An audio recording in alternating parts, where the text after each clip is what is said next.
biasa dengan sebutan hamba Tuhan. Betul tidak? Betul? Biasa sekali. Tapi izinkan Roh Kudus hari ini akan mengingatkan kita akan fungsi dan panggilan kita sebagai hamba Tuhan. Izinkan saya mengatakan kalimat ini. Setelah gegap gempitanya yang namanya pelayanan yang terjadi, maka hampir semua kita hamba-hamba Tuhan itu sudah mulai keluar jalur, tapi kita nggak merasa. Boleh nggak saya katakan kalimat ini? Boleh ya? Nah, salah satu jalur yang saya lihat keluar adalah begini. Nggak salah. Kalau kita itu ingin ya seperti seseorang, itu nggak salah. Karena itu bisa mendorong kita. Di dalam psikologi itu diizinkan bahwa dari usia anak-anak yang namanya manusia itu pasti punya idola. Dan itu wajar. Itu naluri. Tapi kalau idola ini salah, maka kita jadi salah juga. Nah, maafkan saya katakan lagi. Siapa sih nggak pingin seperti yang hamba Tuhan di kota yang begitu khotbah ribuan orang? Wajar toh kalau kita punya naluri itu, nggak salah dan sebagainya. Tapi jadi salah kalau kita lupa akan panggilan kita dan fungsi kita. Kita baca ayat pertama, Hakim-Hakim 5 ayat 20. Setelah sekian banyak tahun saya melayani, maka saya menemukan, kalau saudara setuju katakan ya, dosa terbesar kita pasti bukan berzina, kita pasti akan jaga, bukan mencuri, apalagi membunuh, tapi dosa terbesar kita hamba Tuhan adalah iri hati. Setuju gak saya ngomong ini? Iri hati, yaitu tadi, karena kita melihat yang lain. Kenapa dia bisa? Kenapa aku tidak? Tahun 72 saya menemukan ayat ini dari seorang hamba Tuhan yang ngajar. Saya kaget. Ini salah satu bait nyanyian kemenangan Deborah. Masih ingat ya? Nah, nyanyinya berbunyi demikian. Dari langit berperang bintang-bintang, dari peredarannya mereka memerangi Sisera. Dengan hikmat yang luar biasa dari Roh Kudus, Deborah menyatakan, bintang-bintang itu kan keturunan Abraham. Ya atau tidak? Ya. Seperti bintang di langit. Nah, begitu pula kita. Bahkan dalam kitab Daniel diulangi lagi, kita ini bintang-bintang. Dalam kitab Filipi pasal 3 Paulus berkata, kita ini bintang-bintang di tengah kegelapan dan bengkoknya generasi ini. Nah, yang penting bukan bintangnya. Apa bahasa ilmiahnya peredaran bintang? Ayo, bahasa ilmiah. Orbit. Di ruang angkasa sana bukan cuma miliar, triliun, mungkin triliun bintang, betul tidak? Kenapa nggak ada yang tabrakan? Padahal nggak ada lalu lintasnya di sana. Jawabannya karena orbitnya. Mereka menghormati peredarannya, orbitnya masing-masing. Bayangkan kalau ada bintang ini dan bintang yang satu. Ngerti nggak istilahnya? Terjadi apa? Namanya kekacauan alam semesta. Bintang itu tabrakan. Saudara, inilah yang harus kembali dalam hidup kita. Temukan orbit kita masing-masing. Bahwa Tuhan memanggil kita orbitnya beda-beda. Kalau ada yang ditentukan untuk berbicara di lapangan, biarin dia. Untuk masing-masing kita cari di mana. Setuju saya ngomong ini? Amen. Kalau tidak, kita akan capek sendiri. Kita akan frustrasi. Kenapa aku begini? Kenapa aku nggak seperti dia? Akhirnya kegagalan yang terjadi di hidup kita. Nah, hari ini kita tidak belajar tentang orbit masing-masing, tidak. Tapi kita akan belajar besar secara umum. Kenapa kita dipanggil hamba Tuhan? Mengapa? Saya akan berikan kalimat ini, walaupun saya tahu jawabannya, hanya saya ingin meyakinkan saudara untuk kita belajar nanti tahu. Antara kita dengan Tuhan dan Tuhan dengan kita. Ya, perhatikan ya, antara kita dengan Tuhan dan Tuhan dengan kita. Siapa yang lebih membutuhkan siapa? Jelas jawabannya, kita lebih membutuhkan Tuhan. Ternyata salah. Salah besar. Saya ulangi, salah besar. Ternyata Tuhan lebih jauh membutuhkan kita. Jangan bilang sesat dulu, awas. Tunggu dulu. Saya beri 2 bukti. 1 fakta, 2 firman. Fakta. Sepengetahuan saudara, di dunia ini orang-orang sukses, orang-orang berhasil, baik itu politikus, negarawan, artis, konglomerat, semuanya lebih banyak yang percaya Tuhan atau tidak? Nah, ternyata terbukti ada manusia tanpa Tuhan bisa sukses. Negara satu-satunya di dunia yang sukses tanpa Tuhan, Tiongkok. Awal Juni Presiden Xi Jinping memberikan undang-undang baru.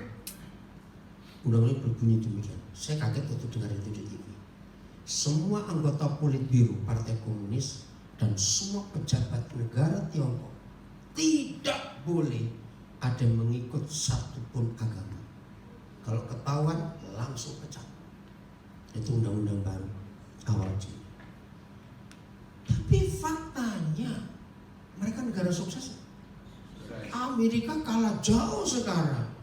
Nah, itulah bukti bahwa tanpa Tuhan manusia bisa berhasil. Dan ini banyak nggak diketahui oleh gereja. 1 Korintus 3:9.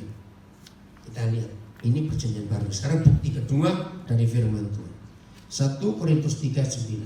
Mari baca sama-sama, 1, 2, 3. Karena kami, stop dulu. Kaminya siapa di sini? Kita adalah kawan sekerja Tuhan. Stop dulu. Stop dulu. Apa kata lain kawan sekerja? Partner. Apalagi? Mitra. Oke, pertanyaannya begini. Disebut partner, kawan sekerja, mitra dalam hukum apa saja, di dalam dunia bisnis, dunia medis, dunia pendidikan, dunia pemerintahan, dunia apa saja. Yang namanya kawan sekerja, ini yang kita mau bahas. Posisinya bagaimana? Sama. Bahkan dalam peraturan perundang-undangan, sehebat apa seseorang, dia boleh melalaikan, boleh tidak melibatkan kawan sekerja, tidak. Kalau dalam peraturan perundang-undangan tidak boleh. Nah, ini yang kaku. Kalau Tuhan pencipta alam semesta mengangkat kita begitu tinggi sebagai teman sekerjanya, berarti posisi kita dengan dia sama. Berarti dia boleh mengabaikan kita kalau dia sudah akui kita sebagai kawan sekerjanya? Tidak. Berarti tanpa kita dia bisa selesaikan nggak kerjaannya? Tidak. Pelan-pelan dulu. Lalu kalimat kedua. Baca. Kamu adalah. Nah, lihat titik koma. Di dalam aturan tata bahasa, apa bedanya koma dan titik koma, dan apa bedanya titik dua? Ternyata semua itu ada arti. Ini pemisahan yang jelas sekali. Bukan sekedar koma, tapi titik koma. Siapa kamu di sini? Kita. Nah, salah besar. 100% salah. Mengapa setiap kali saya mengajar ayat ini selalu salah menjawab? Kalau kami adalah kita, sudah dikasih titik koma, kamunya bukan kita. Bukan saya juga. Orang di luar kita. Nah, ini kegagalan gereja. Tidak pernah melibatkan kamu yang di luar kita. kita hanya sibuk dengan diri kita sendiri. Salah besar. Kamu adalah ladang Tuhan dan bangunan. Stop dulu ya. Bayangkan ini. Di Jember pengembang apa yang paling besar lokasinya? Apa namanya? Pengembang perumahan. Iya, pengembang yang paling besar di Jember apa ya? Gunung Batu ya. Oke. Yang punya tanah, yang punya proyek besar Gunung Batu, itu bisa kerja sendiri nggak tanpa subkontraktor? Sekalipun dia hebat. Nah, itu Papa kita. Papa kita punya properti besar di dunia. Kamu, siapa kamu? Orang di luar kita. Ladang dan bangunan Tuhan. Nah, Papa punya proyek besar, propertinya luas, tapi dia perlu subkontraktor. Kita baru subkontraktornya. Ngerti? Ladangnya milik Tuhan. Bangun lahan-lahan kosong itu jadi bangunan Tuhan. Rumahnya di dunia. Jangan terjemahkan gedung gereja. Awas, salah besar. Bukan. Itu bukan besar soal gedung gereja. Setuju saya ngomongin? Soal fungsi. Soal fungsi. Oke. Amos 3 ayat 7. Amos 3 ayat 7. Ini bukti perjanjian lama bahwa Tuhan gagal tanpa gereja. Kok gak ada yang amin sih? Saya ulangi, Tuhan gagal total tanpa kita sebagai gereja. Sungguh, saya suka katanya. Sedikit sekali di seluruh Alkitab, firman Bapa di surga didahului dengan kata sungguh. Sedikit. Saya pernah coba itu nggak sampai 20 ayat. Maka itu saya beri perhatian khusus. Bukan berarti yang lain nggak penting, bukannya maaf. Tapi ini luar biasa, sungguh. Kalau ada sungguh menunjukkan apa? Penting, peneguhan, penegasan, serius, nggak main-main. Sungguh, Yahweh Tuhan tidak berbuat sesuatu. Saya stop. Berikan saya kata atau kalimat lain. Tidak berbuat sesuatu. Enggak apa-apain. Diam. Ayo, lebih kasar, lebih tegas. Nganggur. Apa? Nganggur. Diam. Apa lagi? Wih, ngeri loh saudara. Ngeri. Macet. Pasif. Nggak bisa apa-apa. Begini logikanya. Sepengetahuan saudara, seluruh alam semesta termasuk dunia, itu ada berapa kekuatan? 2. Siapa dan siapa? Ayo saudara, ragu siapa dan siapa? Tuhan dan setan. Nah, manusia itu wayangnya. Kita mau menyerahkan diri ke tangan siapa? Betul ya? Karena cuma 2 itu kita suruh milih. Pernah nggak saudara kaget dengan ayat ini? Tahun 78 ayat ini muncul karena saya dipaksa oleh Yeremia almarhum.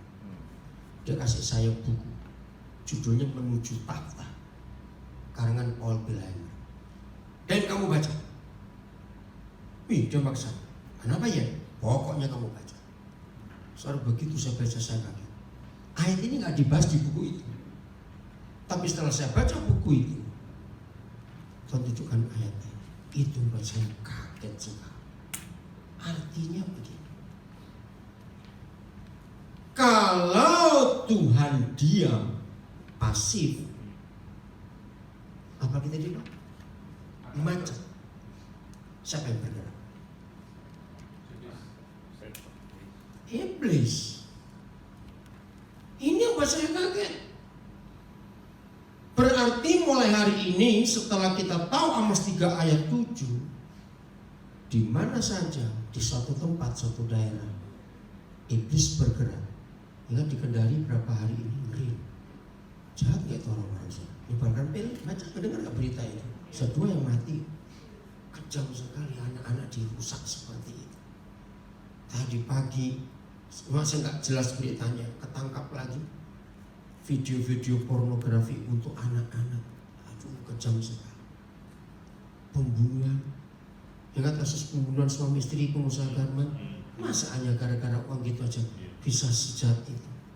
Nah, jadi mulai hari ini setelah kita tahu Amos 3 ayat 7, setiap kali di suatu tempat ada setan bekerja, berarti Tuhan sedang diam. Karena cuma satu di antara dua. Betul ya? Nah, mengapa dia diam? Kalimat ini. Sungguh Yahweh Tuhan tidak berbuat sesuatu tanpa. Nah ini dia. Tanpa apa? Menyatakan keputusannya. Stop dulu. Apa kata lain menyatakan keputusan? Yang sederhana saja. Apa kata lain menyatakan keputusan? Bicara. Maju lagi. Betul, bicara. Sampaikan pesan. Bukan Pak? Curhat. Ya Tuhan gak curhat sama kita. Tapi betul, curhat betul. Ikrar, bukan. Berunding. Susah benar sih. Iya. Tanpa berunding. Dengan siapa? Nah stop. Kata Nabi gak usah dibaca. Saudara, sejak tahun 78 itu, setelah Roh Kudus bicara kepada saya begitu tegas dengan ayat ini. Maaf ya, laksanain semua untuk kemuliaan Tuhan. Saya memposisikan diri saya sedemikian rupa untuk menghargai kepercayaannya. Enggak ada yang amin. Kan termasuk saudara. Coba kita balik. Siapa butuh siapa? Belum baca. Siapa perlu siapa? Kok ragu-ragu? Nah, begitu kita tidak mau diajak berunding tentang apa yang dia mau putuskan, begitu kita masa bodoh, begitu kita sibuk dengan kata pelayanan, nggak ada waktu untuk Tuhan ajak kita berunding. Berarti dia. Saudara kaget dengan kalimat tadi. Ketika kita sibuk dengan kata pelayanan, ternyata belum tentu dia itu hamba Tuhan. Kaget toh? Kok bisa dengarkan? Ada nggak orang yang hobinya pelayanan? Nah, berarti dia bukan hamba Tuhan.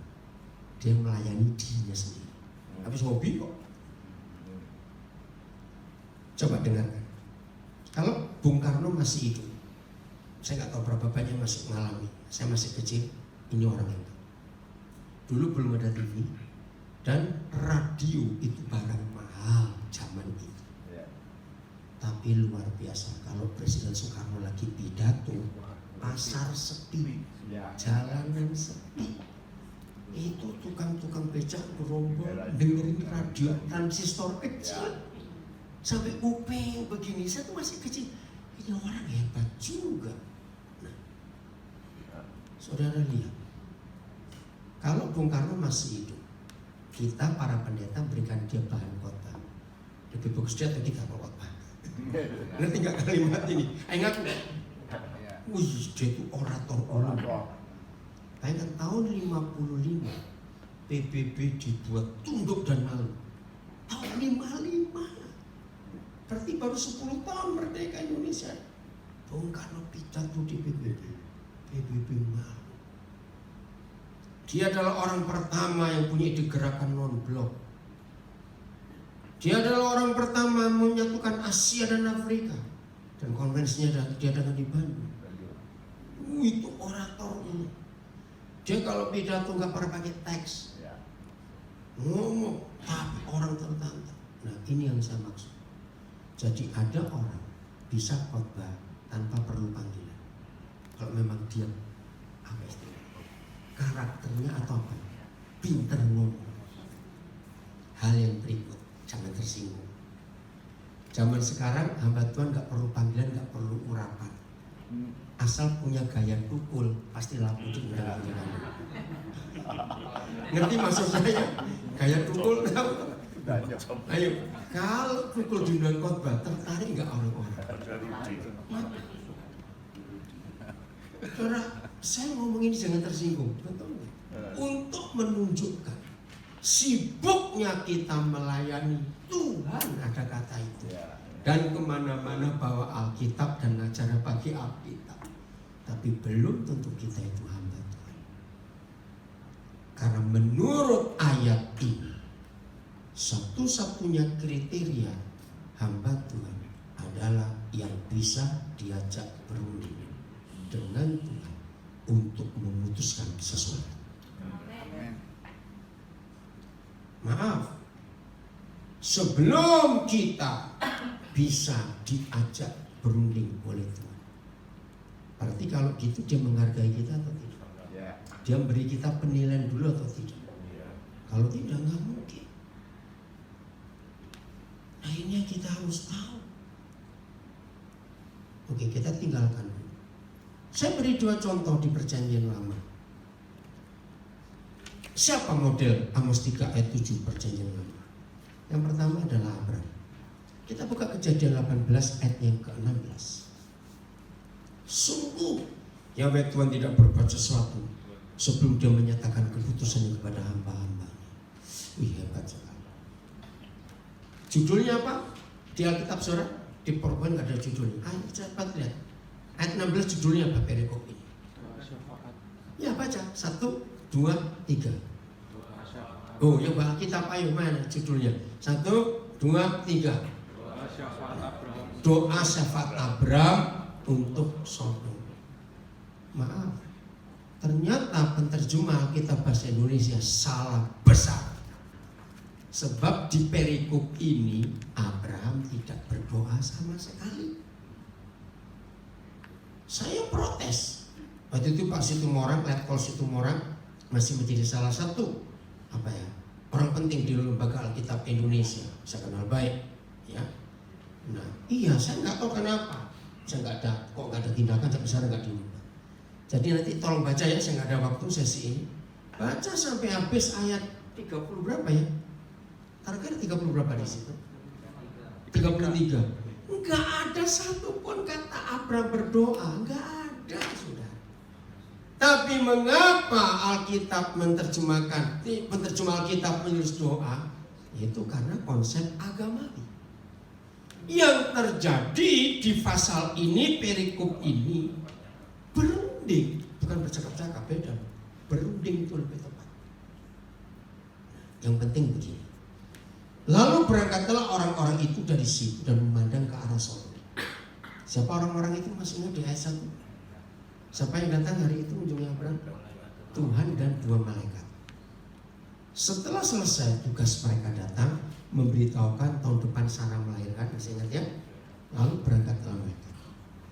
Dan Sodom, dan Abraham berjalan bersama-sama dengan mereka untuk mengantarkan mereka. Nah, ini orang timur. Sangat tidak aturan kalau kita terima tamu sudah pamit pulang, kita tetap di dalam rumah. Aturan enggak itu? Tidak, maka itu diantar. Apalagi ini tamu terhormat. Siapa tamunya? Tuhan. Abraham enggak kuat ngantar, kurang ajar kamu Abraham. Tapi yang luar biasa bukan itu. Ayat 17. Ayat 17. Berpikirlah ya. Nah, cari terjemahan-terjemahan yang lain. Banyak istilahnya. Tuhan berkata dalam hati. Tuhan berhenti sejenak. Tuhan mikir. Tuhan macam-macam. Berarti bahasa tubuhnya bagaimana? Kalau saudara sudah terima tamu, tamunya pamit pulang, saudara antar keluar, tiba-tiba tamu ini berpikir sebentar, berhenti sejenak. Kira-kira bahasa gaya tubuhnya bagaimana bahasa tubuhnya? Diam dong ya. Dia diam dulu. Nah, kalau tamu kita sudah pamit diam dulu, apa yang muncul di benak kita? Ada apa ya? Apa yang ketinggalan? Dan ternyata betul. Tuhan bukan ketinggalan barang, tapi Tuhan ketinggalan satu keputusan. Dan dari ketinggalan satu keputusan itu saya menemukan, Amos 3:7 terjadi. Tuhan mengajak hambanya Abraham berunding. Apakah aku akan menyembunyikan kepada Abraham apa yang telah kulakukan ini?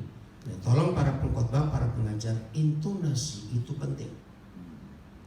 Kita harus melihat konteks suasana pembicaraan. Kenapa saya pelankan? Karena kan ngomong dalam hati. Orang berpikir kan bukan cuma umi-umi loh. Umi itu bahasa Indonesia apa ya? Komat amit bahasa Jawa juga. Apa ya? Bergumam. Enggak, dalam hati. Jadi Abraham enggak tahu ngomong apa. Maka itu nadanya setelah, apakah aku akan menyembunyikan kepada Abraham apa yang telah kulakukan ini? Terus ayat 18.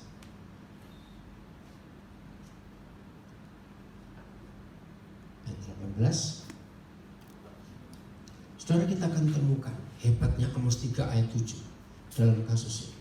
Bukankah sesungguhnya Abraham akan menjadi bangsa yang besar serta berkuasa, dan oleh dia segala bangsa di atas bumi akan mendapat berkat. Stop dulu. Coba saudara rasakan perasaan apa yang muncul di hati Bapa kita di surga dengan ngomong dalam hati seperti ini. Gini aja kita kan, kita bertamu ke rumah seseorang, kita sudah pamit, nah kita punya rencana ke tempat lain, tiba-tiba mikir, berarti apa sikap kita kepada yang tuan rumah? Saya, bukan. Ayo coba bongkar. Ini yang saya kagum sampai saya bilang, Bapak, engkau luar biasa. Betul ada sesuatu. Ya, tapi sebetulnya ada satu perasaan. Hormat, hampir betul hormat. Tapi coba maju lagi. Enggak tega.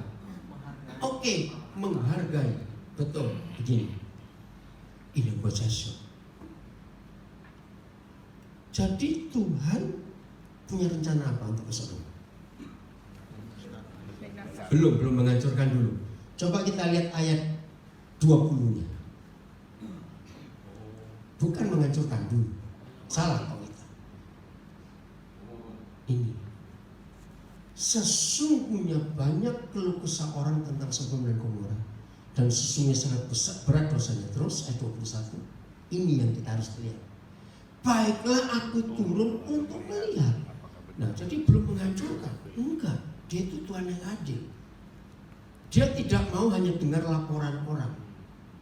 Dia mau turba, saya ngerti ya, kalau kau pejabat, dia ingin lihat sendiri. Apakah benar-benar mereka telah berkelakuan seperti keluh kesah orang yang telah sampai kepadaku atau tidak?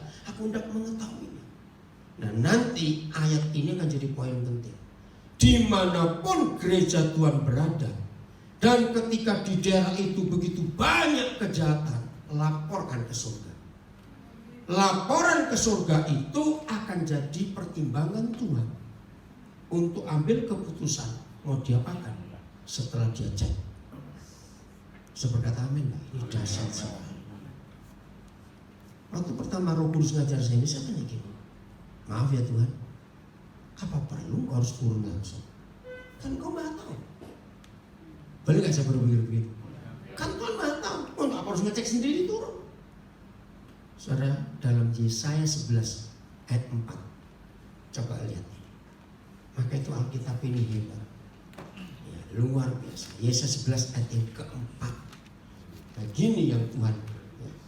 Tetapi ia akan menghakimi orang-orang lemah dengan keadilan dan menjatuhkan keputusan terhadap orang-orang yang tertindas di negeri dengan kejujuran dan seterusnya. Jadi dia nggak mau dipengaruhi oleh orang. Ini sikap Bapa kita, harus tahu. Begini yang muncul, kembali ke Kejadian 18.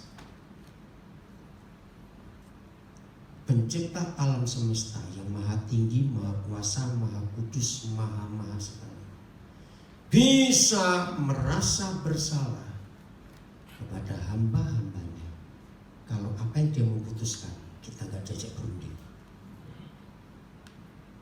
Usah gak? Harus begitu dong. Kagum gak lihat ini? Ayo kita balik. Kira-kira Tuhan akan turun posisi enggak kalau dia enggak ngomong pada Abraham rencananya ke Sodom? Enggak. Dia tetap Tuhan. Tapi mengapa dia merasa bersalah? Kalau dia enggak ngajak berunding hambanya, rekan sekerjanya ini. Itu buat saya bilang, Papa engkau rendah hati sekali. Siapa kita? Loh, betul enggak? Siapa kita? Di luar kita masih lebih banyak orang lebih mampu dari kita. Setuju saya ngomong ini? Ya. Tapi dia menghargai kita, maka itu enggak main-main. Dia merasa bersalah kalau rekan sekerjanya ini nggak diajak berunding. Kagetlah Abraham. Hah? Engkau akan menghancurkan Sodom dan Gomora? Dia ingat kemenangannya ada di sana. Maka terjadilah diskusi tawar menawar. Nah, itu yang diterjemahkan oleh penerjemah doa syafaat. Padahal nggak ada doa berunding. Maka itu maaf ya para pendoa syafaat, jangan marah pada saya. Ternyata dalam gereja yang disebut pendoa syafaat itu orang paling sombong, merasa dirinya paling dekat dengan Tuhan. Sehingga ada gereja tanya dulu para pendoa, wih keren betul. Maaf, salah. Pendoa syafaat itu hobinya cuma bentak-bentak Tuhan dan tunjuk-tunjuk Tuhan. Kira-kira ya atau tidak? Kalau doa sampai urat leher keluar semua. Dalam nama Yesus, banyak Pauli. Tuhan ada buat kayak rambut. Maaf, itu salah. Udah 2 jam sampai suaranya serak. Haleluya, dalam nama Yesus, amin. Pasti selalu begini karena saya ngikuti. Kaki diluruskan. Iya deh. Kenapa? Capek sudah berhenti terlalu lama. Udah capek, urut-urut. Haleluya. Begini yang diomong. Habis ini kita makan di mana? Ngajar betul. Aduh. Oke, ini masih lumayan. Setelah 3 bulan ngecek sudah terjadi apa di sana yang kita doakan 3 bulan ini. Ayo, betul tidak? Apa artinya ngecek itu? Sombong. Bukan sombong. Ini lebih kurang ajar ya, sombong ngecek ini. Pengen tahu doanya. Apa? Pengen tahu doanya manjur nggak? Bukan pengen tahu manjur atau tidak. Nah, hampir betul jadi bukti. Gini loh begini. Tuhan sudah kerja nggak ya waktu kita suruh 3 bulan yang lalu? Loh, betul tidak? Ngecek itu kan tanya. Kata hasil itu kita minta siapa hasilnya? Nah, kan kurang ajar sudah. Loh, betul tidak? Maka itu saya tidak pernah respect pada pendoa syafaat. Jangan marah. Sebab posisinya salah di hadapan Tuhan. Suka merintah dan ngatur Tuhan. Harusnya kalau saudara berdoa syafaat, begitu selesai doa, langsung rapat, atur strategi. Siapa yang disuruh berangkat untuk ngintai dulu? Daerah itu perlu apa? Itu baru betul. Lu ya atau tidak? Jangan sudah perintah, terus kita santai-santai tunggu 2 bulan hasilnya apa, itu kurang ajar betul. Bukankah 2000 tahun yang lalu dia berkata, pergilah kamu. Yang menyuruh gereja pergi akan kembali. Yang disuruh nyuruh yang nyuruh. Gobloknya ini, otaknya didengkul semua para pendoa yang gak ngerti aturan ini. Maaf saya. Stop. Jangan sok rohani. Pintar doa puasa. Maaf. Saya suruh nutup kok semua menara-menara doa. Itu kemunafikan isi. Itu tempat orang dikejar utang sembunyi matikan HP di sini. Lo serius saudara? Ini kan kurang ajar betul. Utang itu dibayar jangan sembunyi. Yang pakai duit dia kok minta Tuhan yang bayar dasmu. Loh betul tidak? Ada pendeta yang ngajar begitu loh. Setelah saya khotbah, nanti tolong yang punya utang tulis di kertas berapa jumlahnya, saya akan doakan. Tak kaplok kan pendeta. Ngawur aja. Loh makanya yang pakai duit kita kok Tuhan suruh bayar. Mana ayatnya? Pernah nggak dengar pendeta ada pendeta khotbah seperti itu? Nah ngaco sekali. Utang itu nggak bisa didoakan, goblok, bayaran. Enak saja utang kok didoakan. Itu banyak yang ngaco-ngaco pengajar, maafkan saya.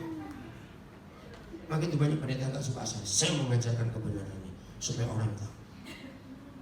Betul? Hanya ada satu ayat di Alkitab. Apa itu doa? Keluaran 25 ayat 22. Nanti kita kembali ke kejadian 12 supaya kita tahu hukumnya. Maka itu harus kita tahu bagaimana konsep doa. Keluaran 25 ayat 22. Jadi yang mau masuk ke menara doa diperiksa dulu. Kamu doa untuk apa? Keluaran 25 ayat 22. Ya kembali. Jadi yang mau masuk ke menara doa diperiksa. Kamu doa apa ke sini? Iya. Awas sembunyi. Ada utang bayar. Dan di sanalah aku Yahweh Tuhan akan bertemu dengan engkau. Ini firman pertama diucapkan kepada Musa. Tapi berlaku untuk kita juga enggak hamba-hambanya. Oke ya? Dan di sanalah aku akan bertemu dengan engkau. Dan dari atas tutup pendamaian itu, dari antara kedua kerub atau malaikat yang berlutut, yang di atas tabut hukum itu, aku akan berbicara dengan engkau. Tentang berapa hari? Luar biasa. Yang aku perintahkan kepadamu untuk disampaikan pada orang Israel. Nah, sampai pada kalimat ini, maaf saya berkata lagi, akankah seorang hamba Tuhan kekurangan bahan untuk ngajar? Jawab, akankah? Tidak. Segala sesuatu kok yang disampaikan. Nah, keluarkan dua kata kunci di ayat ini. Bertemu dan berbicara. Keluarkan. Itu yang sangat penting. Jadi, walaupun dalam hukum perjanjian lama, ayo kita ingat, mana lebih mudah Tuhan ditemui oleh umatnya di perjanjian baru atau perjanjian lama? Secara hukum, secara hukum baru dong, karena jalan sudah terbuka, karena tirai itu sudah robek. Jadi Tuhan itu jauh lebih murah hati, lebih lebih sabar, lebih penuh kasih di masa perjanjian baru setelah kematian Tuhan Yesus. Tapi faktanya, mengapa saudara kita di perjanjian lama lebih cepat ketemu Tuhan daripada kita? Saya nggak tahu siapa pernah punya pengalaman seperti saya. Saya tuh iri hati kepada Yeskiel, Yeremia, Yesaya, Amos semuanya. Kenapa ini? Dikit-dikit Tuhan bicara, dikit-dikit Tuhan bicara. Nah, kok sekarang banyak yang budek. Maaf, jangan marah ya. Kok banyak yang kopok sekarang ini? Kok zaman itu gampang sekali? Yeskiel contohnya, rohnya diangkat. Kok enak sekali. Ada yang salah dari hidup kita. Pada jalan sudah terbuka ke tahta Maha Kudus. Ternyata ini kesalahan. Motivasi kita mendengar suara Tuhan itu untuk siapa dan untuk apa? Nah, kalau sempat nanti kita belajar tentang Musa. Pertama kali dia mendengar suara Tuhan setelah dia melarikan diri 40 tahun di Midian. Itu Keluaran pasal 3. Nah, dari ayat itu kita belajar mendengar suara Tuhan harus untuk orang-orang yang belum diselamatkan dan sedang menderita. Karena pertama kali Musa mendengar Yahweh Tuhan bicara, kembali kamu ke Mesir. Aku sudah mendengar rintihan umatku. Tapi zaman sekarang gak begitu. Aduh, cincinku hilang. Ayo ke tante itu, dia katanya punya membuat. Betul? Aduh, ini ada 3 orang Mana yang kau pilih jadi jodohku? Doa ke tante itu tanya, ngawur. Ini dukun tahu. Maaf saudara, sudah ngacau karismatik ini. Setuju saya ngomong ini?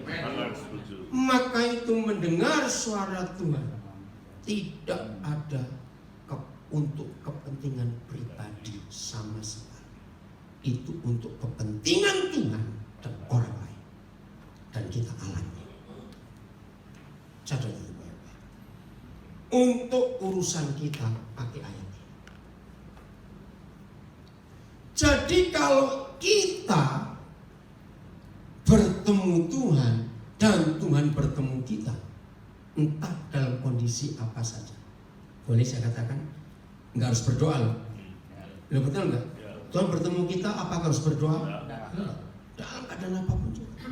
Maaf, sering kita dengar Tuhan bicara waktu kita bertakhta di kamar kecil itu. Betul tidak? Kadang-kadang aneh. Ngapain kok ngomongin di sini? Betul nggak? Sering nggak aja dia? Tiba-tiba dapat sesuatu. Ada nggak berdoa loh di situ? Luar biasa Bapak kita. Jadi tiap kali dia bertemu, dia pasti berbicara. Maka itu dua kata ini tidak bisa dipisahkan satu dengan yang lain. Istilahnya begini, nggak mungkin kalau Papa di surga tahu kita sedang bertemu dia, terus dia datang bertemu cuma senyum-senyum terus balik lagi. Kok nggak ada yang ngamen? Nggak mungkin, betul? Tiap kali dia bertemu kita, berarti ada yang penting untuk disampaikan. Ayo, kalau kita lihat, kita sebagai tentara Kristus, ini peperangannya makin gawat tuh. Nah, di dalam ilmu peperangan makin gencar. Hanya satu yang dipentingkan, komunikasi prajurit dengan komandan nggak boleh putus. Katakan amin. Karena ini gawat sekali. Ini zaman gawat saudara. Setan lebih kurang aja, lebih. Ini jawab pertanyaan saya. Menurut saudara, Injil atau narkoba yang lebih gampang memenangkan jiwa? Nah, kan salah. Saya punya 4 hal tentang Injil dan narkoba ini. 1, mana yang gratis? Ayo, mikir lah ditanya gitu narkoba itu mahalnya luar biasa. 1 sabu sudah 2,5 juta 1 gram. Jangan bilang saya pengedar kok harganya mas. Saya ngikuti berita itu. Emas berapa? 1 gram berapa? Ikut 1,1 emas berapa? 500. Bayangkan berapa kali lipatnya harga emas. Barang yang mahal. Nomor 2, mana yang berdampak positif? Injil dan narkoba. Narkoba dampaknya mati, hancur. Mana yang pakai iklan? Injil atau narkoba? Injil, narkoba kasih iklan ngawur aja itu mah. Tangkap polisi. Loh, buktinya sejarah untuk sebenarnya pasang iklan nggak itu? Untuk brosur itu. Ini yang saya lihat saudara. Seharusnya semua orang milih Injil gratis, dampaknya luar biasa. Betul? Yang menerima diselamatkan, dipulihkan, diampuni, disembuhkan. Gak laku. Yang mahal dampaknya ngeri, larisnya luar biasa. Maka kalau dalam ilmu bisnis, barang laku dan barang tidak laku, yang salah siapa? Salesnya kok. Susah bener ngomonginnya. Lo betul tidak? Jadi siapa salesnya Injil? Nah, kita yang on. Betul enggak? Barang gratis. Hasilnya apa? Iya, hasilnya luar biasa. Iklannya tiap hari. Bisa enggak laku? Ini on semua. Tuh. Gampang bukan logikanya. Kok kita tertawa, sebenarnya kita menangis. Kok bisa begini kita ini? Nah, coba saudara lihat cara saya ngajar. Anak ini gak akan didapat sekolah teologi, maaf, jangan marah saya ngomongin. Ya. Ini hanya Roh Kudus bisa memberikan pengertian. Amin. Ayolah kita mulai ini merubah konsep kehambaan kita ini. Setuju saya ngomongin? Ya. Jangan cuma asal ngomong hamba Tuhan. Hamba Tuhan jangan. Buktikan. Kapan terakhir kali Tuhan ngajak kita berunding untuk keputusannya buat Jember atau buat tempat di mana kita melayani? Kapan? Maaf saya cuma cerita. Kenapa saya bisa ke Papua? Adalah saya sudah mapan di Amerika. Saya ini izin tinggal Australia sudah punya, Amerika sudah punya, Eropa saya gampang, tahun-tahun itu. Ketika saya di Pasadena, di rumahnya pendeta Adi Sutanto belum doktor itu Pak Adi, pendirinya JKI itu. Saya dapat buku judulnya From Jerusalem to Irian Jaya, itu Agustus tahun 89. Saya kaget, temanya itu kok nantang. Kenapa enggak From Jerusalem to Indonesia? Kenapa khusus From Jerusalem to Irian Jaya? Ada apa ini? Begitu saya baca buku itu, ternyata kalimat terakhir, ujung bumi yang Yesus katakan itu adalah Irian Jaya. Nah, saya pikir ngapain saya capek-capek keliling dunia kalau ujung buminya ada di negara sendiri. April 90 pertama kali saya ke sana untuk mengecek betulkah ini ujung bumi. 11 bulan saya keliling, waktu itu Papua baru 9 kabupaten. Hasilnya mengerikan, lebih daripada ujung bumi. Satu-satunya negara di dunia, Afrika sudah jauh maju. Hutan Amazon di Brasil sudah jauh lebih maju. Papua ini sangat tertinggal dalam semua hal. Sampai hari ini belum bisa pulih. Setelah buku itu saya selesai baca, Gus bilang, Daniel kamu pergi. Siap. Nah, ada teman saya pendeta, dia gembala di Honolulu, orang Surabaya.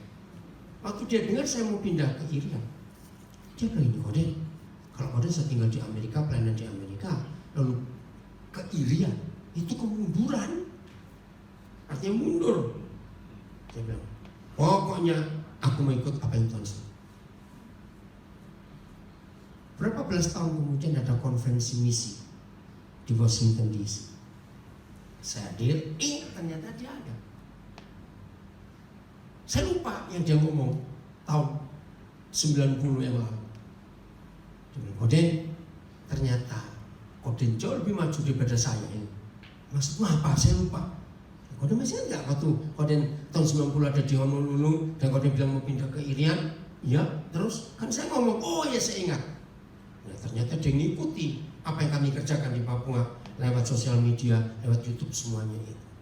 Saudara, jadi di mana Tuhan suruh kita, setelah dia berunding dengan kita, lakukan. Terjadi hal yang luar biasa dalam hidup. Amin. Lakukan tanpa kita ragu. Hebat sekali Tuhan itu. Nah, di situ saya belajar.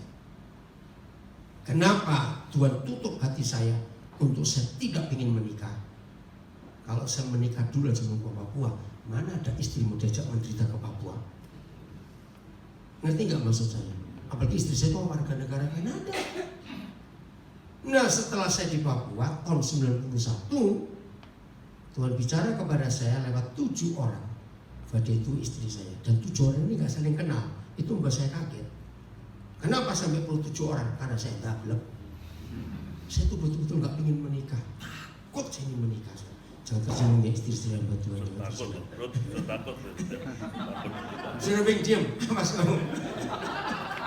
Kenapa saya takut menikah? Maaf ya, jangan tersinggung. Saya waktu itu belum ketemu istri yang buat Tuhan, yang bisa dukung suaminya 100%. Kalau saya keliling ke gereja-gereja dalam pelayanan, maaf di sini. Saya ini ketemu mahasiswa kitab yang praktek itu. Begitu kalau saya selesai khotbah di gereja, hampir semua gereja, enggak semuanya, hampir semua. Selesai kebaktian, diajak makan. Keluhannya itu sama orang-orang, baik pengerja maupun jemaat. Aduh Pak, kalau Om itu baik Pak, tapi tante itu. Maaf, jangan marah, jangan marah. Di sini baik-baik semua. Kan dulu saya belum kenal saudara, Mas. Saya ceritakan dulu, belum saudara. Nah, makin lama saya makin takut menikah. Saya nggak mau pekerjaan rusak gara-gara istri saya nggak mau. Tapi sekarang luar biasa. Orang-orang memuji istri saya. Dia itu jauh lebih betah di Papua daripada saya. Tapi saya keliling terus, dia tinggal terus. Pernah saudara sampai 8 bulan dia nggak keluar dari Papua sama sekali. Betah sekali. Dia bisa menikmati hidup itu. Ini yang saya makin bayangkan. Kalau saya salah menikah, sebelum ke Papua menikah dulu, bayangkan. Siapa mau? Betul? Nah, inilah bukti Tuhan itu luar biasa. Jadi setelah saya di Papua, baru Tuhan buka hati saya untuk saya menikah. Hebat sekali. Dan kemarin tanggal 17 Agustus kami mensyukuri 25 tahun pernikahan kami. Dan Tuhan luar biasa menyertai kami. Oke, saya lanjutkan. Sampai mana tadi? Oh iya, jadi kalau Tuhan bertemu kita pasti berbicara. Maka itu begini ya, begini. Ini bukan menghakimi, bukan, cuma ngecek. Kalau ada teman-teman suara, tiap kali mau ketemu dia, oh lagi doa. Besok, lagi doa. Kapan selesai? Juga, oh lagi puasa. Oh lagi puasa. Nah, apanya? Nah, buang pusana. Begini caranya. Menurut Keluaran 25:22, kalau ada orang berdoa, rajin puasa, tanya Tuhan bicara apa? Kalau 8 jam doa, Tuhan nggak ngomong apa-apa, berarti dia tidur. Kalau dia puasa 3 hari, Tuhan nggak ngomong apa-apa, berarti dia diet. Udah gitu saja.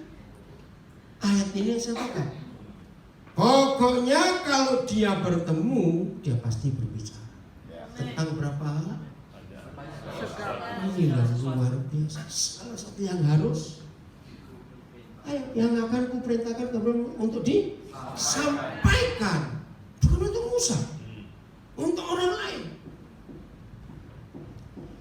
Konsep ini kita harus miliki dalam hidup.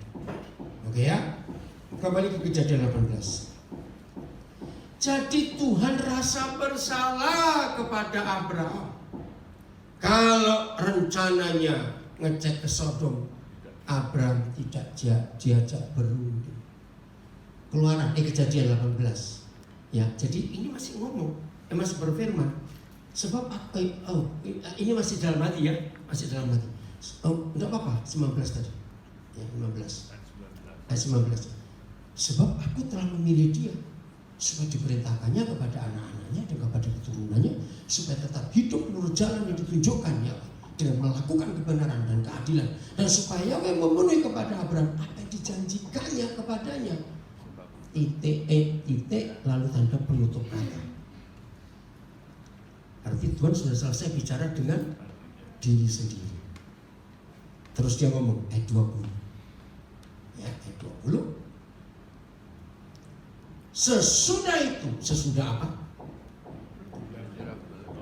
Berpikir dalam hati, bicara sendiri. Berfirmanlah Yahweh, sungguh, dan seterusnya. Ayat 21. Coba. Baiklah aku turun. Nah sudah, sekarang ayat 22. Titik tanda penutup kata. Ayat 23.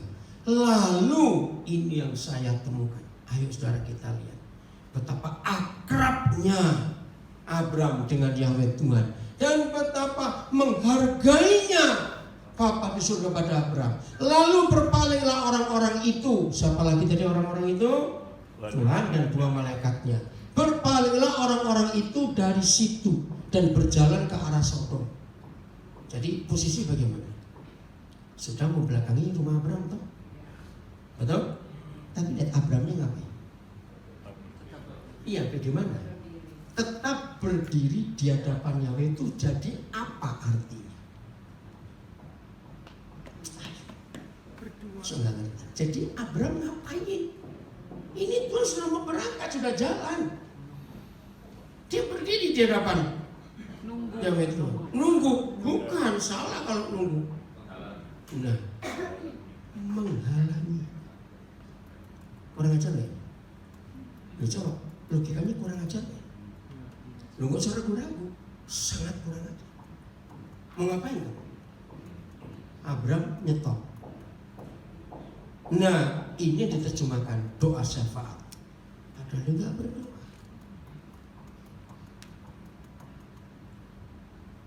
Luar biasa.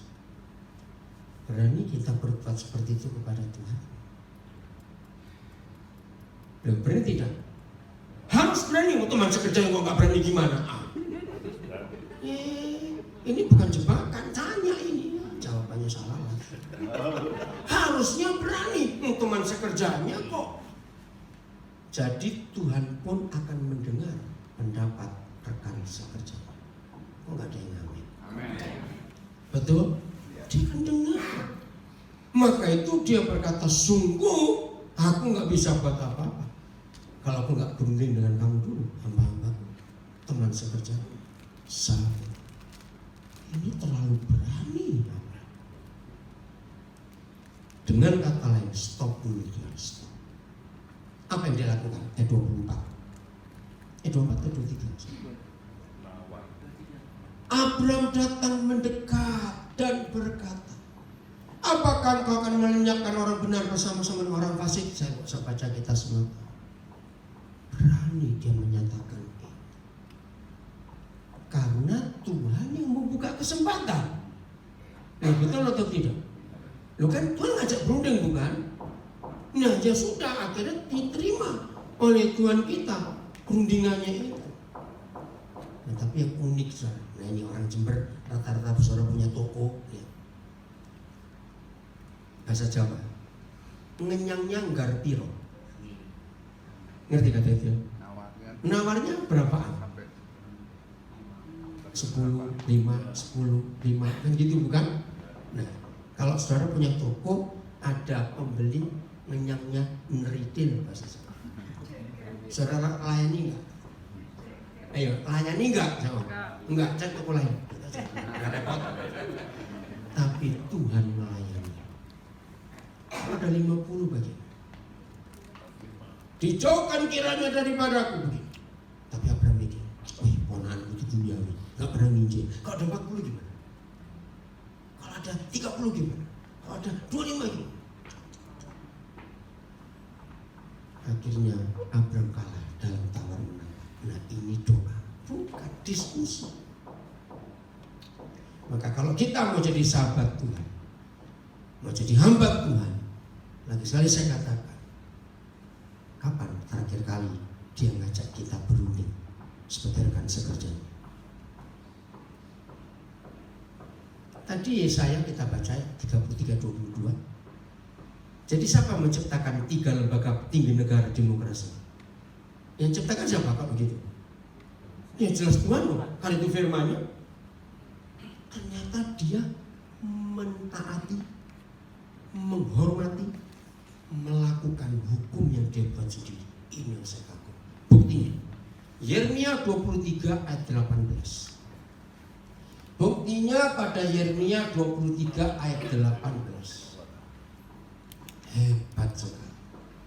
Sebab siapakah yang hadir dalam Dewan Musyawarah Yahweh sehingga ia memperhatikan dan mendengar firman-Nya? Siapakah yang memperhatikan firman-Nya dan mendengarnya?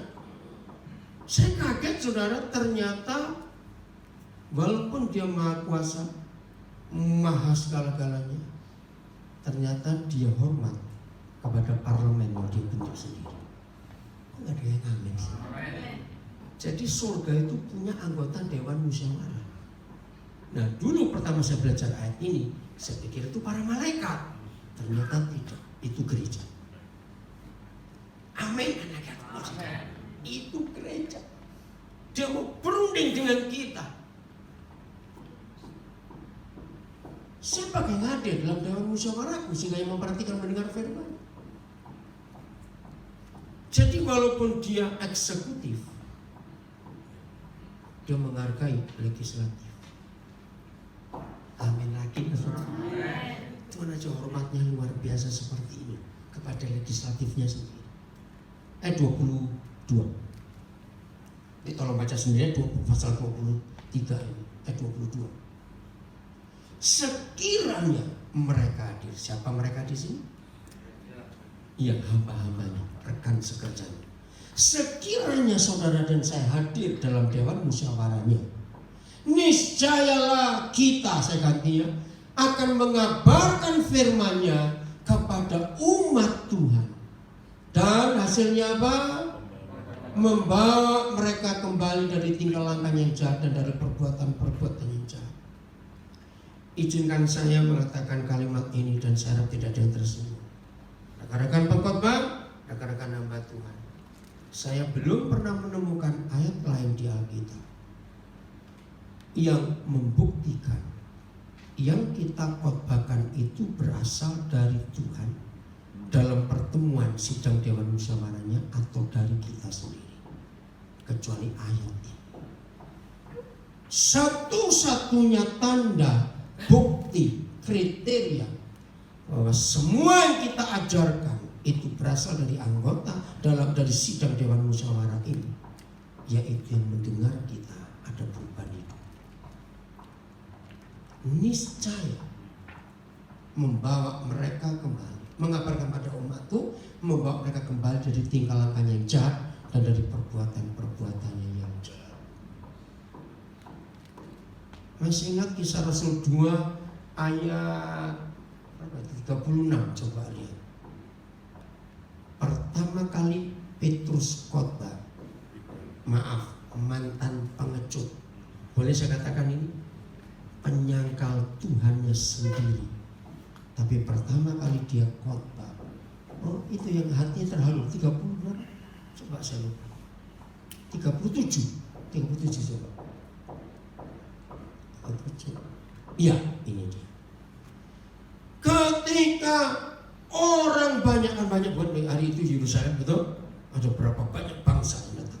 Mendengar hal itu hati mereka sangat terharu. Lalu mereka bertanya kepada Petrus dan rasul-rasul yang lain, apakah yang harus kami perbuat, saudara-saudara? Maaf ya, ini bukan penghakiman, bukan saudara. Tapi mari kita jujur pada diri kita sendiri, kita rendah hati. Kalau kita ngajar baru 10 menit yang kita ajar tidur, maaf, berarti kita tidak sedang menyampaikan yang dari Tuhan. Walaupun kita khotbah pakai Alkitab, maaf. Ngerti kalimat ini? Yang berasal dari Dewan Sidang Musyawarah Ilahi. Kalau kita mendengar firman-Nya dan kita sampaikan, pasti membuat orang itu berbalik, terharu. Setelah mendengar itu, ada sesuatu yang berubah di hidup ini. Ayo rekan-rekan hamba Tuhan, kita menyadari ini panggilan yang luar biasa.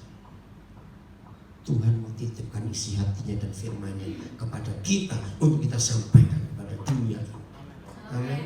Dan itu akan merubah hidup orang yang mendengar, pasti.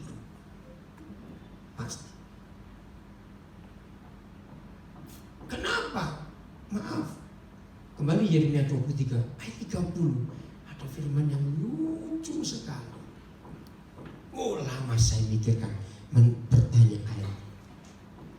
Sebab itu sesungguhnya aku akan menjadi lawan para nabi. Demikianlah firman Yahweh yang ayo baca yang mencuri apa? Ayo firmanku dari firmanku masing-masing temannya. Lucu gak ayat?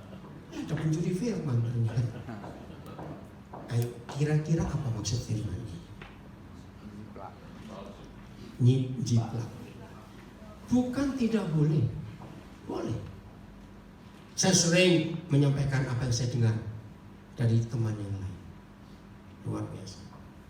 Tanggal 4 September kemarin saya diundang pelayanan ke Jalan Sumatera nomor 78 di Surabaya. Ternyata ada satu keluarga, orang sangat diberkati, setiap bulan mengumpulkan hamba-hamba Tuhan, ratusan saudara.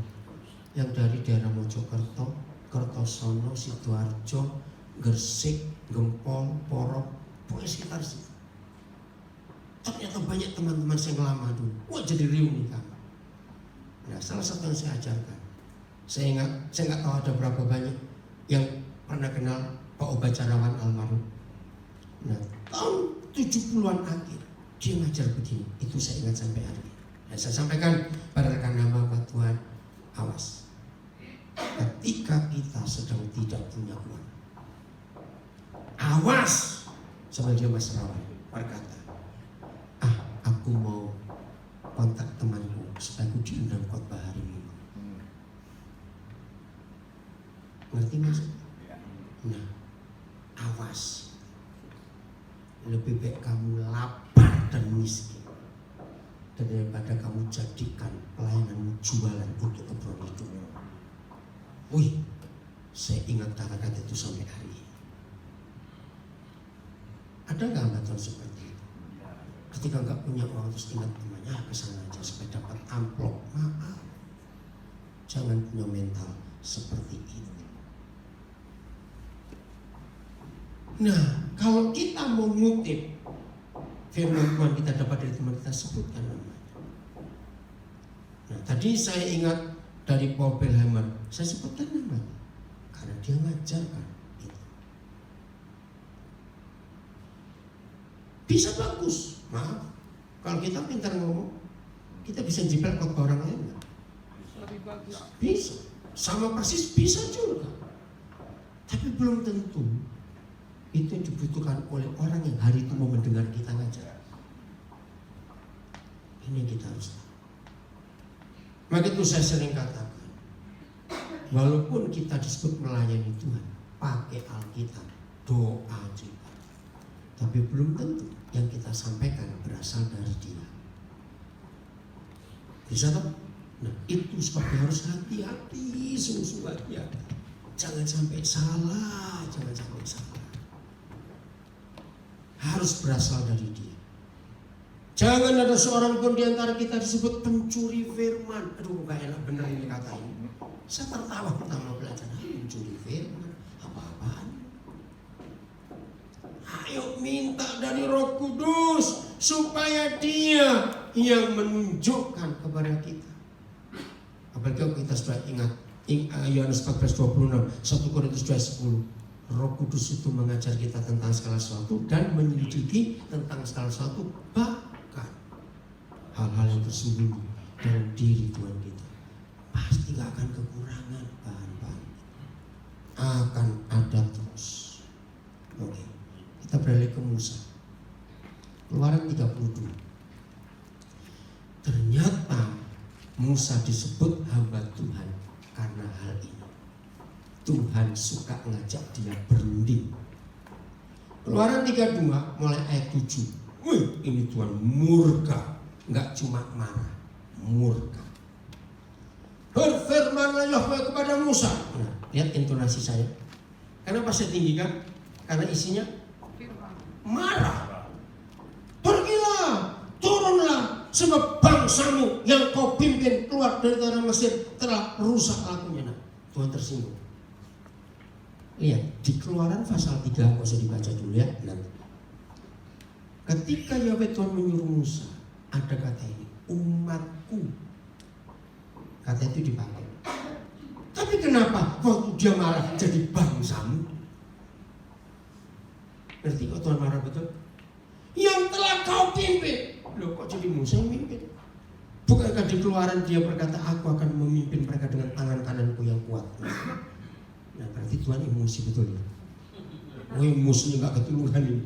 Pergilah, turunlah, sebab bangsamu yang kau pimpin keluar dari tanah Mesir telah rusak lakunya. Terus ayat 8.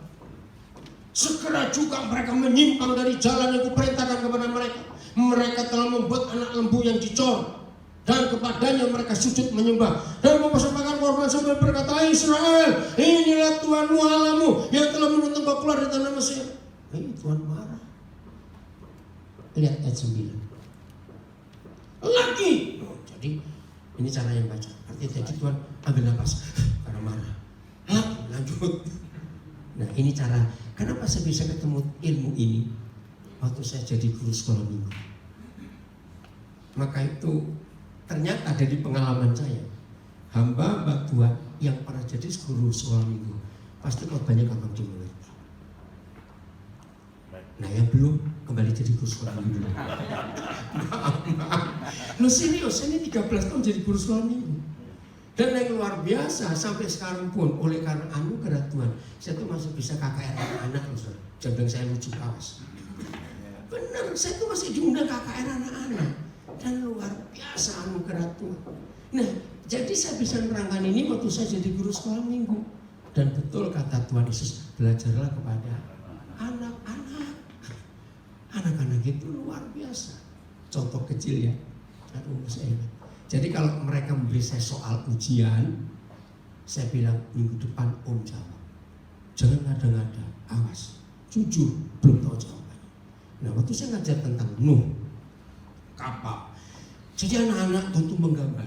Karena kalau nggak ada gambar, Nuh mana tahu bentuk kapal itu seperti apa. Ada satu anak gitu. Om, kalau Tuhan gambar pakai kertas apa? Nah lu kertas apa? Bisa salah. Nah terus saya tanya teman-teman saya, guru sekolah. Habis itu saya pasti diskusi dengan teman-teman saya. Malah saya diajak, maka itu kalau ngajar anak-anak jangan terlalu yang tinggi-tinggi kritis, malah disalahkan. Saya bilang Tuhan, tinggal seminggu ini saya harus belajar jawabannya. Apa ini kertas apa? Saya harus jelaskan dong. Jangan nggak tahu. Saya ingat betul, Sabtu sore saya baru ketemu jawaban. Jadi tinggal besok ngajar. Tuhan tahu saya sudah putus asa betul-betul. Tuhan tolong saya nggak tahu jawab apa ini besok. Pada Senin saya sudah berdoa, tanya teman-teman nggak jawab. Tiba-tiba Roh Kudus gerakan saya baca Yohanes 8. Masih ingat ada kisah Yesus. Saya sudah tanya gini, saya nggak tahu. Yesus ngapain Yohanes 8? Melukis di tanah. Oh, saya bilang lulus aku besok. Jadi besok masuk kelas, anak-anak nggak pakai kertas di tanah. Ini ayat. Nah, cara perhatikannya. Hanya ada 3 mimik wajah anak yang gemes betul. Dan saya suka. Satu, waktu mereka bohong. Ingat gak kalau anak kecil bohong? Enggak loh, Ma. Enggak. Tapi wajahnya bilang apa? Iya. Nah, wajah kita bisa dewasa nggak bisa karena kita penuh kemunafikan, misalnya nggak bisa. Ya betul nggak? Saya itu kalau lihat wajah anak bohong itu, aduh kamu tuh, ya betul nggak saudara? Itu luar biasa. Wajah kedua yang saya suka kalau anak-anak surprise baru tahu, oh gitu. Nah itu saya nggak bisa juga, itu cuma mereka yang bisa. Nah waktu saya bacakan bahwa Tuhan nggak punya kertas tapi di tanah. Wih wajahnya itu. Yang ketiga, kalau mereka tidur. Awal-awal kami menikah, istri saya bingung. Pokoknya kemanapun kami pergi, begitu lihat ada bayi tidur, saya bisa lama hanya melihat wajah mereka tidur. Aduh saudara kalau lihat wajah bayi tidur, ikut ayam nggak? Cuma ikut tenang gitu, enak sekali. Kadang-kadang senyum tuh, terus senyum lagi ini.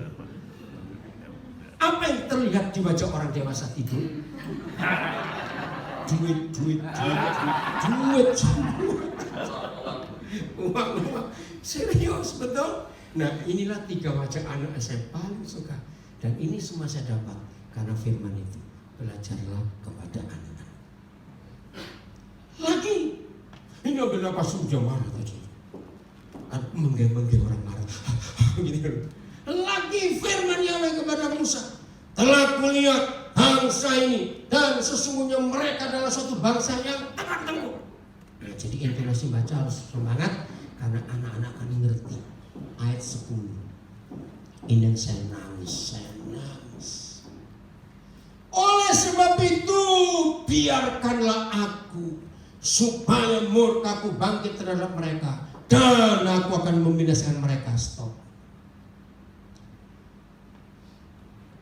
Ada unsur apa kalimat oleh sebab itu biarkanlah aku. Tuhan nggak bisa melakukan, nggak bisa marah, bukan. Sebutan kalau nggak bisa marah bukan. Minta izin. Ini kan gila. Hah? Tuhan minta izin Musa. Ngapain? Nangis betul saya nangis. Apa yang saya tangis? Saya hormat kepada dia yang begitu rendah hati, menghargai kawan sekerjanya, menghargai hambanya. Dia mau berunding dulu. Menurut kamu boleh nggak murkaku bangkit terhadap mereka? Ngerti? Ngerti Tuhan menghargai Musa tidak? Jadi Musa diajak berunding nggak? Sungguh, dan Yahweh Tuhan tidak buat sesuatu sebelum dia menyatakan keputusan kepada hamba-hamba. Ayo saudara, jujur, hargai posisi ini dari Tuhan. Bukan dengan negara. Dia memilih kita bukan karena kita baik. Betul? Dia memilih kita bukan karena kita hebat. Tidak. Saya nggak tahu kenapa dia pilih kita. Itu urusan dia. Maka itu hargai pilihan. Sampai segitunya intermezzo. Kalau Musa seperti hamba Tuhan zaman sekarang, yang tiap kali doa kelihatan rohani, jadilah kehendakmu. Jadi apa itu? Jadi apa itu? Orang Israel jadi apa? Habis. Untung Musa bukan orang Indonesia. Loh, urusannya apa tuh? Lihat tawarannya.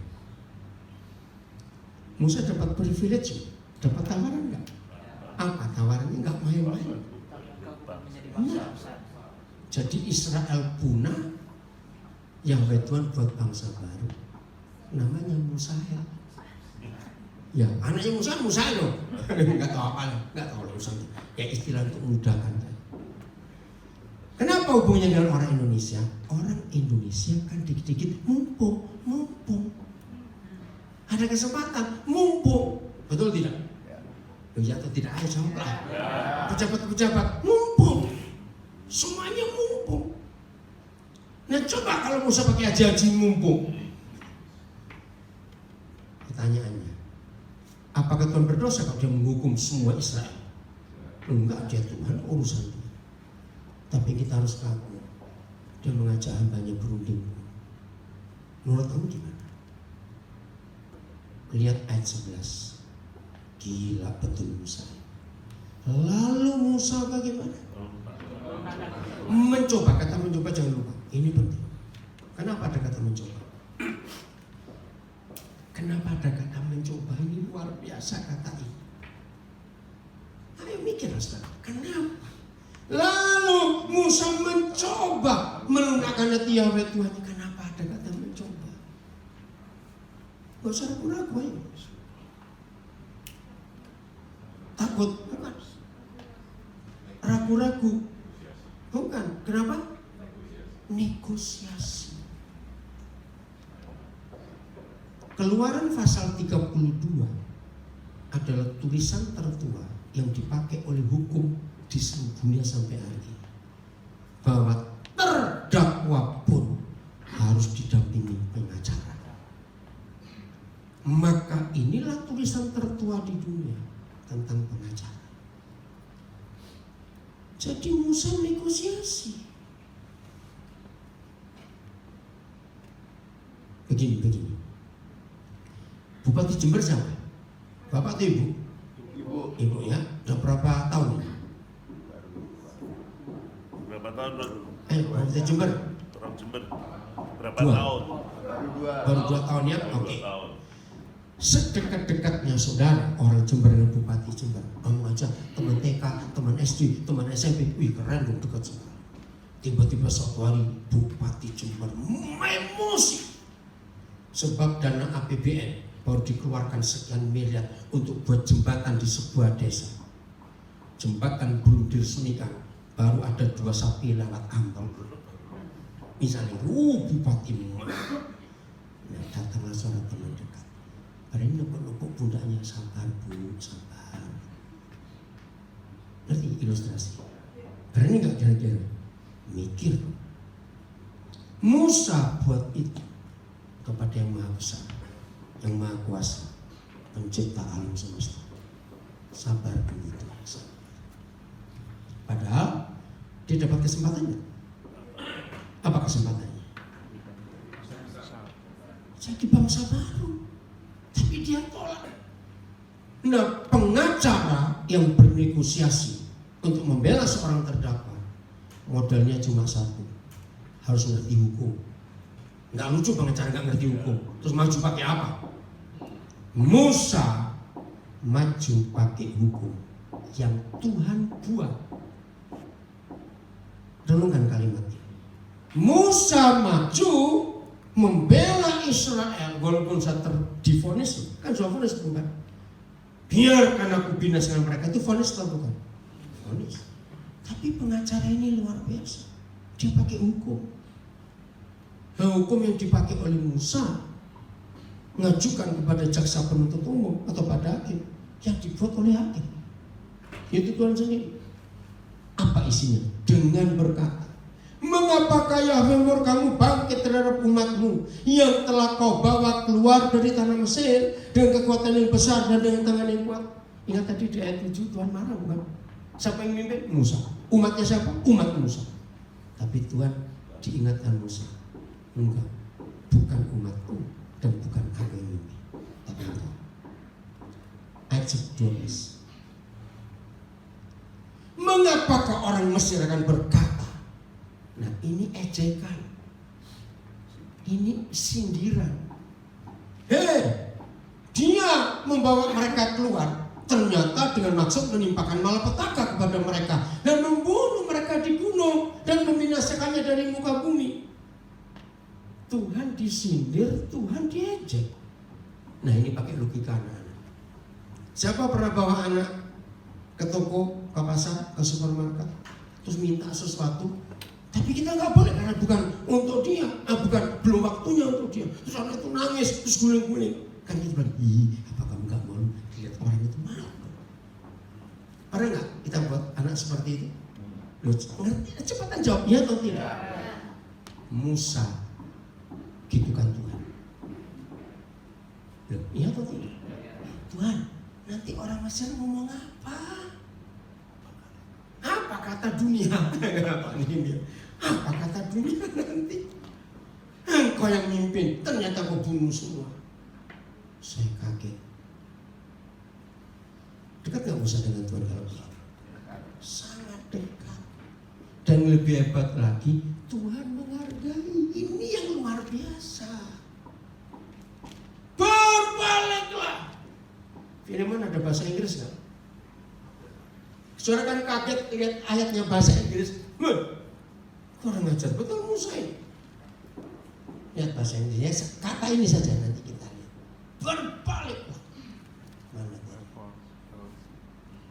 Oh, ini terjemahan apa? Ayatnya berbeda. Turn from, ya? Enggak.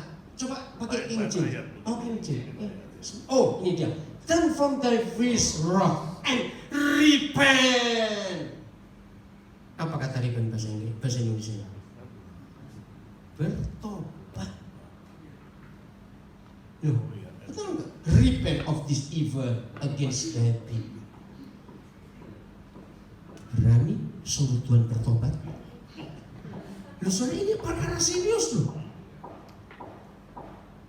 Ayo, logikanya Tuhan tersinggung, suruh bertobat. Berbaliklah dari murkamu yang menyala-nyala itu. Kembalikan bahasa Indonesia ini. Wih, saudara, saya merenungi luar biasa. Di mana kita tinggal, di tempat itu tanggung jawab kita, katakan. Terjadi apa saja di daerah itu, kita sahabat-sahabat teman-teman sekerja Tuhan harus buat sesuatu. Berbaliklah dari murkamu yang bernyala-nyala itu dan menyesal. Berani ngomong begitu sama Tuhan, luar biasa. Menyesal karena malapetaka yang kau datangkan pada umatmu. Terus ayat 13. Ingatlah. Berarti Tuhan menganggap Musa menganggap Tuhan sudah pikun. Ingatlah kepada Abraham, Ishak dan Israel hamba-hambamu itu. Sebab kepada mereka engkau telah bersumpah demi dirimu sendiri, dan dengan berfirman kepada mereka, aku akan membuat keturunan sebanyak bintang di langit, dan seluruh negeri yang telah kujanjikan yang akan kuberikan kepada keturunanmu supaya dimilikinya untuk selama-lamanya. Titik, tanda penutup kata. Jadi Musa naik banding, kalau dalam bahasa hukum, Musa negosiasi dengan hukum apa? Dengan hukum apa? Saya katakan tadi, hukum Tuhan. Jadi Musa cuma mengingatkan. Bukankah begitu para pengacara kalau membela hukum ini, pasal ini semua nggak boleh pakai buku yang lain. Harus kita buku KUHP. Seperti itu hamba-hamba Tuhan harus berani buat sesuatu untuk daerahnya demi sejahtera kota itu, bukan demi sejahtera kita. Lalu klimaksnya ayat 14 ini hebat. Dan cepat baca. Karena petaka yang dirancangkannya atas umatnya. Jadi pertanyaannya, siapa nuruti siapa ini? Bukan Tuhan. Nah, gila gak ini? Loh, aneh gak? Tuhan nuruti Musa. Ada satu buku tulisannya Brother Andrew, dan Tuhan merubah keputusan. Itu luar biasa. Ketika gereja naik banding, bukan dengan hukum baru, tapi hukum Tuhan sendiri, maka Tuhan akan berpikir. Maka itu kita harus tahu hukum. Amin. Dan kita nggak tahu hukum, sayang waktunya. Saudara cari tentang Daud, sama. Yusuf, sama. Mereka adalah hamba-hamba Tuhan yang diperhitungkan oleh Tuhan, sehingga lewat mereka banyak negara diberkati. Amin. Karena kan berunding. Bagian terakhir, supaya kita betul-betul makin mantap, makin. Apa sih fungsi gereja? Sekarang kita sudah bicara fungsi amat. Sekarang fungsi gereja, Wahyu 21 ayat 2, ayat 3. Wahyu 21 ayat 3. Ini fungsi, tadi fungsi hamba Tuhan, sekarang fungsi kita sebagai gereja. Lalu aku mendengar suara yang nyaring dari takhta itu berkata, lihatlah. Ini proklamasi, teriakan. Lihatlah kemah Tuhan. Boleh saya ganti gereja? Loh, jawab dulu, boleh tidak? Ini gereja memang. Lihatlah, gereja Tuhan ada di tengah-tengah manusia, dan Tuhan akan diam bersama-sama dengan manusia, dan manusia akan menjadi umatnya, dan Tuhan akan menjadi Tuhan mereka. Pertanyaannya, kita di mana? Karena kalau saya tanya, siapa manusia itu? Jawabannya saya, bukan. Manusia itu bukan kita. Yang di luar kata kamu tadi. Nah, maka itu saya tanya, lalu saudara saya di mana ya? Dalam kemah, salah. Bagian Tuhan. Apa ayo mikir. Bagian Tuhan. Di antara bukan. Nah, kita ya kemahnya Tuhan itu, masuk lupa. Aduh, susah bener. Kita ya kemahnya itu. Kok gak percaya? Ya. Betul? Ya. Jadi artinya apa? Di mana ada kita, ada Tuhan. Dan di mana ada kita, ada Tuhan, maka Tuhan pindah dari surga ke dunia.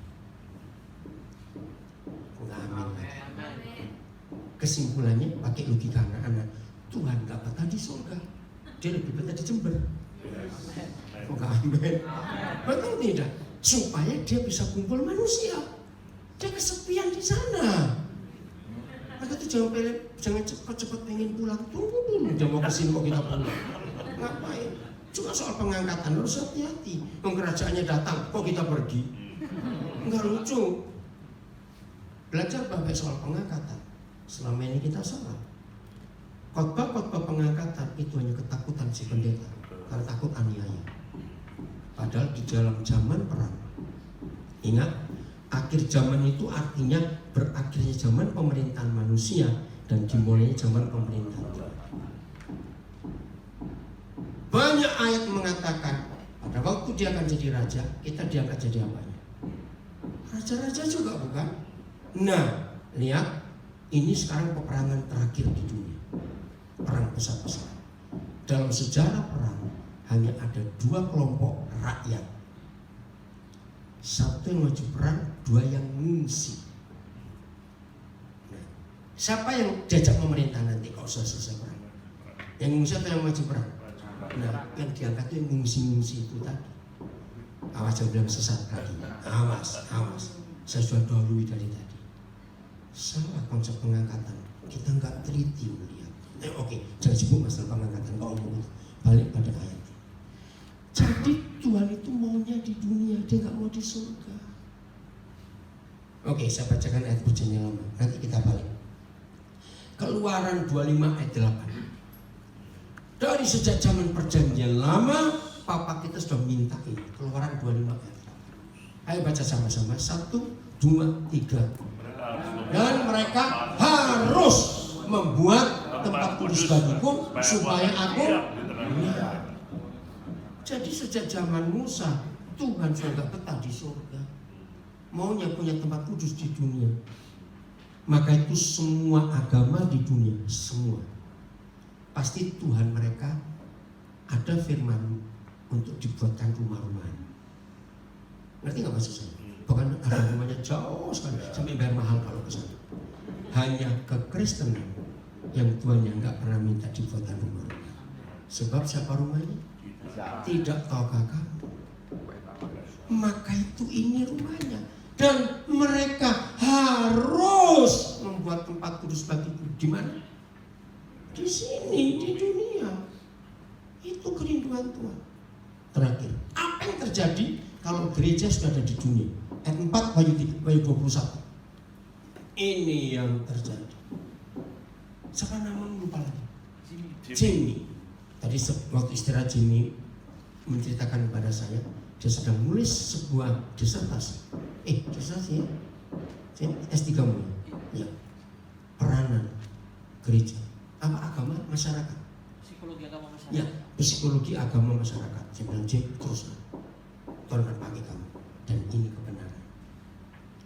Begitu gereja sudah ada di tengah-tengah manusia dan Tuhan jadi Tuhan manusia, kita adalah kemah ini.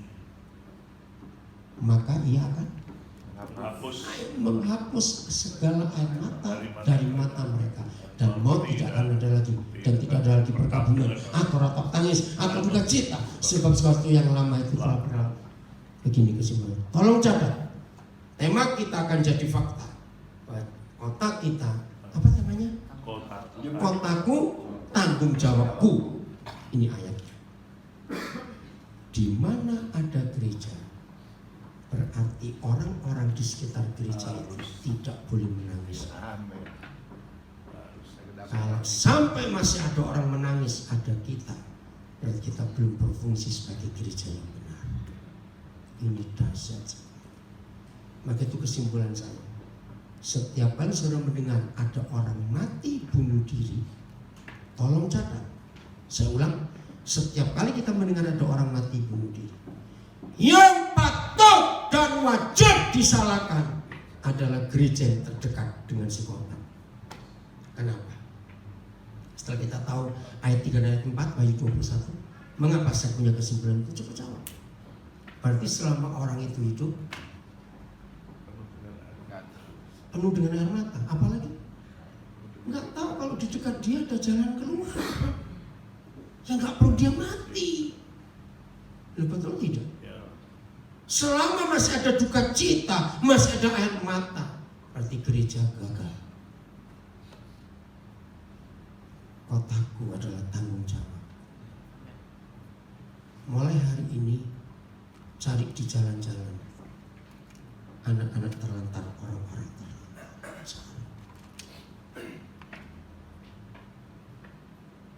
Tadi saudara Jimmy berkata bagus, saya ingin mendobrak ketertutupan gereja. Saya bilang setuju.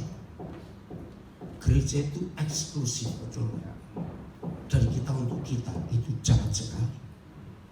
Gereja itu adalah dari Tuhan lewat kita untuk dunia. Itu baru benar. Setuju?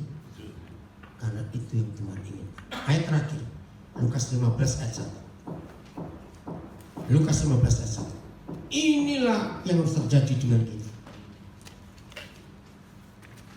Para pemungut cukai dan orang-orang berdosa. Stop dulu ya. Dua kelompok manusia ini pada zaman Yesus hidup di dunia, mereka boleh ikut ibadah ke bait suci? Nggak boleh. Sama sekali tidak.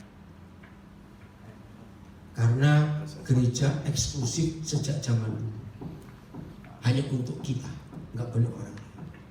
Jahat, gereja gagal. Saya ulangi, para pemungut cukai dan orang-orang berdosa biasanya datang kepada Yesus untuk puji Tuhan, kuasa saya dulu ya, tentang pastinya. Dengarkan, apa kata biasanya? Apa kata lain biasanya? Selalu. Cepat. Ayo, biasanya. Apa? Umumnya, betul. Ada lagi kata lebih mudah.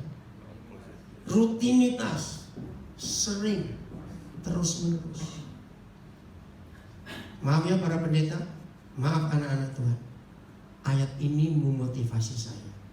Saudara dan saya disebut gereja yang benar. Kalau para pengedar, penjahat, preman, pelacur, pencuri di sekitar rumah kita, nggak takut ketemu Yesus lewat kita. Kok cuma satu yang amin? Harusnya begitu. Maka hakimi dan hukum diri kita. Kalau orang berdosa takut ketemu kita, berarti kita orang munafik, ahli Taurat akhir zaman. Betul? Karena hanya ahli Taurat yang dijauhi orang berdosa. Kenapa? Ini Kebanyakan kita yang takut. kita harus jadi orang yang terbuka. Dan ayat 2 bagus sekali. Terus Yesus ngapain? Maka itu genapi ayat 2. Lukas 15 ayat 2.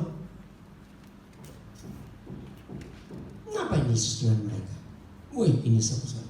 Maka bersungut-sungutlah orang-orang Farisi dan ahli Taurat. Nah, Jimmy, ini perlu kamu bahas. Yang membuat gereja eksklusif ya para pemimpinnya sendiri.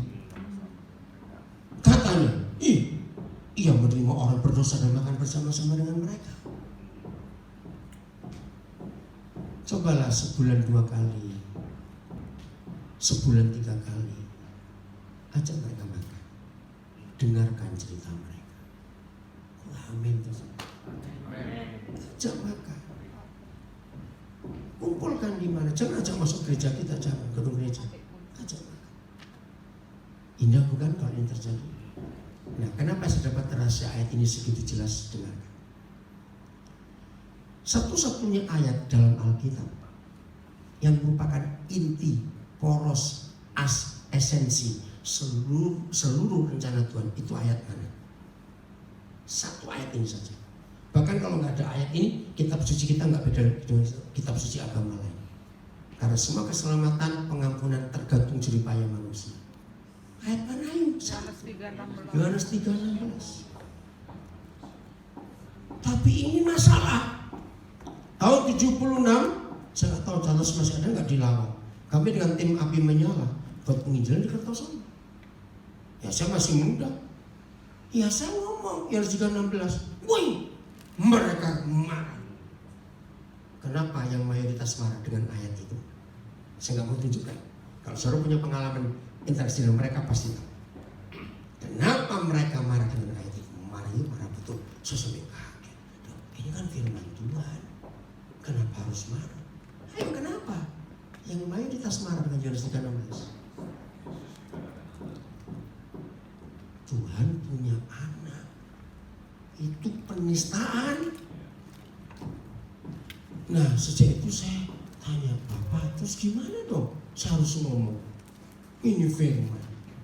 Saudara, saya menangis ketika Roh Kudus bilang, Daniel, Yohanes 3:16 itu dijelaskan, dijabarkan lewat Lukas 15. Amin kan, saudara? Ini dahsyat. Ada berapa perumpamaan yang hilang? Masa lupa sih? Ada berapa perumpamaan tentang yang hilang? Tiga. Pertama domba hilang, 2 uang hilang, 3 anak. Tapi semuanya happy ending. Bahkan satu-satunya pasal di seluruh Alkitab yang memberitahu mengapa, kapan, bagaimana seisi surga bisa gegap gempita, bersorak-sorak sukacita karena kalau satu orang berdosa bertobat. Maka itu, kalau saudara dan saya mengaku hamba Tuhan dan kita menggenapi ayat ini, suka membawa satu orang berdosa pulang. Saya pakai istilah bisnis. Kita dapat komisi nggak dari surga? Ngerti kata komisi? Komisi apa? Komisi sukacita. Agak susah bener. Lu kan itu yang menyebabkan surga gegap gempita. Sungguh saudara, tidak ada yang membuat Tuhan bersukacita kecuali satu jiwa diselamatkan dari berdosa. Maka itu jangan sibuk membangun gedung gereja, karena itu nggak ditulis di Alkitab dan tidak membuat Tuhan bersukacita. Catat kalimat ini. Yang membuat Tuhan bersukacita kalau satu orang berdosa diselamatkan. Dan inilah penjelasan Yohanes 3:16. Beri mereka makan, ajak duduk supaya mereka mendengar Yesus bicara kepada mereka. Setuju? Kalau takut tanggung jawabku.